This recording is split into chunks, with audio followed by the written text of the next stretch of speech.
In this video, I'm going to show you how $50 billion of market value was created and destroyed within 30 minutes. I'm going to show you exactly how to identify what happened so that you could prevent getting taken advantage of. And I'm going to show you this by showing you exactly how you too can Trojan horse the media and how the system actually works. Let's get right into it right after I mention that if you like my perspective, make sure to check out the programs on building your wealth, link down below. There's a 40% off coupon that does expire on September 24th. The price does go up every single time a coupon code expires, so lock in your price today. You get lifetime access to the content in the course, and for the foreseeable future, I will be including for free private live streams every day the market is open. I have no intention of ending these anytime, but of course I won't do those forever. I can't commit my life to those forever, but I have been doing these for 2.5 years and I plan to keep doing them. So look forward to seeing you. Check out that program link down below and lock in that price today and we'll get to hang out for quite a while. All right, folks, let's get into the video. Hey everyone, me Kevin here. So Litecoin partners with Walmart, or does it? Let's talk about this because Litecoin is designed to be one of those altcoins that processes transactions faster and more cheaply than coins like Bitcoin, which is notorious for being maximally secure, but slightly too slow for actual transactions or normal transactions, day-to-day transactions. And this is where Litecoin had a lot of euphoria over the idea that Walmart would accept Litecoin over other coins like Ethereum or Cardano's ADA for processing payments online. It was really an incredible news story that broke, and it was a story that kind of took markets by storm. I mean, look at this. All you had to do was type in Walmart Litecoin into Google, and look, you had Reuters, Walmart to accept Litecoin payments. They even had a quote from the CEO on this article. CNBC's covering it. The Street's covering it. I mean, almost all of the news publications were all of a sudden covering that Litecoin and Walmart had entered into a partnership. I was getting alerts on the Bloomberg terminal left and right about this partnership. And this morning in the live stream, in the Market Open live stream, which we do every day, the market opens, we noticed all of a sudden Bitcoin surging, all of the coins were surging, Litecoin was of course surging, and it happened just 1 minute after market open. And that's because this news alert about this Litecoin Walmart partnership came out 1 minute after market open. But the problem is, the story ended up being completely fake. And in this video, I'm going to give you a brief overview of Litecoin, but then I'm going to show you how you can spot fake news like this. And I'm going to give you an idea in terms of how you can juke the system, which is also going to be a way for you to identify if something's a little sketch or not. But first, let me give you a very brief overview of what the heck Litecoin is, and then we'll talk about what just went down today because it was crazy. So in essence, and this is just rudimentary here, Litecoin is a fork of Bitcoin. It took Bitcoin and said, we are modifying Bitcoin. We want to process blocks in 2.5 minutes instead of 10 minutes. The classic example you always hear about, which is a little extreme because there are workarounds for this, but the classic example you usually hear about is, hey, you want to go to Starbucks and buy yourself an I'm not effing leaving coffee, and then all of a sudden they say, sure, you want to pay? Here, pay with Bitcoin. All right, it'll take 10 minutes for us to verify that your transaction actually goes through. And it's like, wait a minute, okay, nobody's gonna wait around 10 minutes. That's not a very efficient payment processing currency. And so that's where the Litecoin change came into effect, or fork came into effect, where Litecoin only takes 2.5 minutes to process a block, and Litecoin only costs approximately 2 cents to send currencies in, or send payments in, whereas Bitcoin Bitcoin costs somewhere around 35 cents, which is about 17 times as expensive. Bitcoin fees also tend to peak during high use periods, whereas Litecoin tends to distribute their mining hash more evenly. So Litecoin uses a few different technologies to make this happen, but the point of this is Litecoin is an alternate version of Bitcoin that's designed to be for payments more so, really to be an Ethereum competitor or an ADA competitor. Now, when you think about crypto, especially if you're newer to crypto, it's worth noting that crypto is kind of like a spectrum of, on one side, utility, and on another side, security. So an easy way to picture this is, well, with an actual picture. So let's just quickly draw that here. So if I draw sort of a line here, and on this side we have security, and on this side we have utility. Well, under the utility side, we would expect things to be fast and cheap to use. And then on the security side, generally, you would expect it to be slower. And not that this is a benefit, it's just a byproduct. It's generally more expensive. And then on this side, you tend to have mining for verifications. This is just raw computational power being burned. That's because miners have to spend money to verify transactions, and they want the verifications to go through so they actually get paid, because if they suck at doing verifications, they go out of business, right? So it's a very incredible model. The problem is we're literally burning tens of terawatts of power per year mining Bitcoin and even Ethereum, because Ethereum 1.0 or just Ethereum pre 2.0 is still using proof of verifications through mining. This is in contrast to something that's faster and cheaper, like an ADA, which is a proof of stake model, POS, proof of stake model. This has substantially lower transaction costs because there is no mining involved. So these are important differences to consider when you're thinking about cryptocurrencies. And so where Bitcoin is deemed to be maximally safe, super highly secure, it's expensive and it takes a lot of energy to verify transactions with, but that also gives it its security.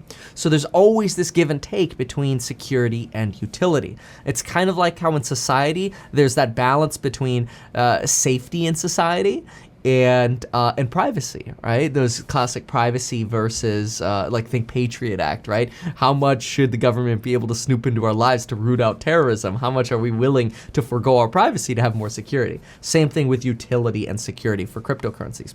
So what the heck happened here with Litecoin? Circling back to Litecoin. Well, here's what Litecoin did. Somehow, somebody managed to get a press release submitted that looked official.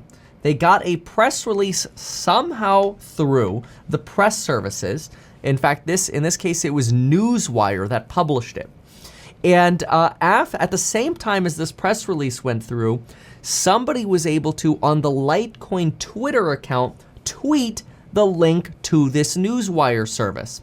So this sort of gave that it sort of legitimized what was happening. You had a tweet from Litecoin, and you had this Newswire release, which Newswire is not a company that you should be familiar with unless you're in the industry. But basically, there are these companies called Global Newswire and PR Newswire. And what they are is they're Newswire services. Basically, if I have a piece of news, like let's say this, Kevin Paffrath announces his campaign for governor, right? I would pay a service like Newswire, $500, let's say, and I'll give them some photos of me in a suit or whatever, a headline and a little story, and at the bottom you usually put a media contact.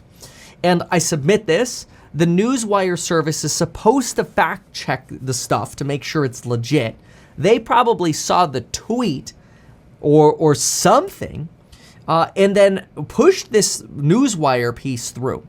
When a Newswire piece publishes, it automatically goes as an alert to the big news companies like Reuters, the Associated Press, and then when things go to Newswire, when things go from a press release service to the Associated Press or to Reuters, other news companies pick that up. Sometimes literally verbatim repost the PR release, and other times modify it and say, we're reporting on this, we're following the story, they send alerts on Bloomberg. So if you wanted to send fake news, but have it show up in Reuters and the Associated Press, if you could get it through a Newswire service, you could actually Trojan horse your way into the Associated Press and the Reuters, which are deemed to be highly factual websites, then other news organizations can tend to pick these stories up. So let me give you an example of this. Let's do PR news release, meet Kevin Paffrath announces candidacy. Okay, cool.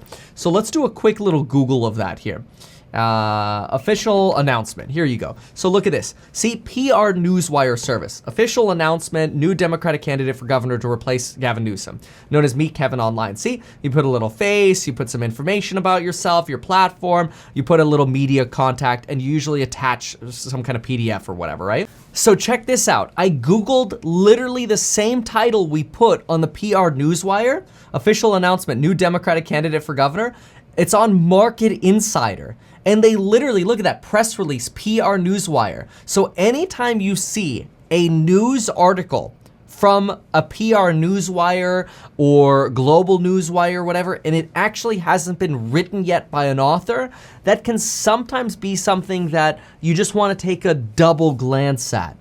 And because really, anybody can publish this. And it makes it seem like Market Insider wrote this. With over 1.6 million YouTube subscribers, Kevin focuses on financial education, blah, blah, blah, blah. But I wrote this, and it's in Market Insider, right? This is literally our press release. And so this is one of the things that you want to pay attention to when you're reading news is it from a newswire service like PR Newswire or Globe Newswire? Now, they're not always wrong. It's just worth noting so you know the source. For example, sometimes when you're researching stocks, you'll see something like, company announces biggest new partnership ever, or whatever, right? And then I look at the article, I'm like, this is just a newswire service. Like the company wrote this about themselves. Very important to know this. Now, there were other red flags that came up as well.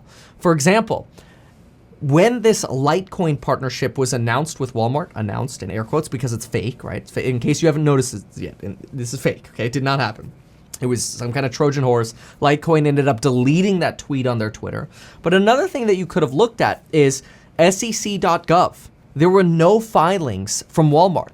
Anytime there's some kind of news of a partnership like this, there should be an 8K, which is like a current report that shows up at the SEC, where public companies file big material changes. They would file an 8K for this. There was none. If you Google press room for Walmart or press release Walmart and you go to the press release website, there was nothing.